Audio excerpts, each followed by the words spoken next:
السلام علیکم دوستو، پاک ٹیلنٹ 92 میں خوش آمدید۔ اس وقت اتحاد اہل سنت کے حوالے سے بہت بڑی خوشخبری سامنے آ رہی ہے۔ ناظرین، آپ جانتے ہیں کہ کچھ دن پہلے حامد سعید کاظمی کی رہائش گاہ پر ایک بہت بڑا اجلاس ہوا، جس میں تقریباً 20 تنظیمات اہل سنت کے سربراہان نے شرکت کی اور متفقہ طور پر یہ فیصلہ کیا گیا کہ اس بار جو سنی ووٹ ہے اس کو تقسیم نہیں کیا جائے گا۔ لیکن بہت سارے لوگوں نے اس خبر کو وائرل کیا اور کہا کہ یہ تحریک لبیک پاکستان کے مخالف اتحاد ہے، تو اس کی اب اندرونی جو کہانی ہے وہ بھی سامنے آ چکی ہے۔ ناظرین، اس میں تقریباً 60% لوگوں نے یہ کہا کہ تحریک لبیک پاکستان کے ساتھ اتحاد کرنا چاہیے، کیونکہ جتنے بھی ہمارے ووٹ ہیں وہ تمام سنی ہیں۔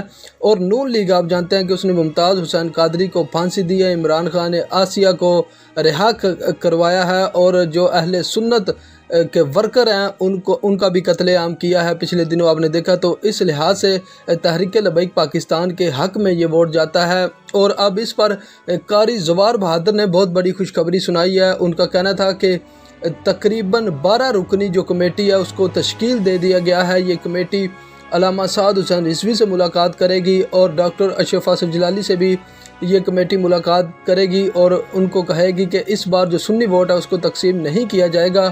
اور بہت ہی زیادہ امید ہے کہ یہ تمام جو حضرات ہیں یہ تحریک لبیک پاکستان کے پلیٹ فارم سے الیکشن لڑیں گے۔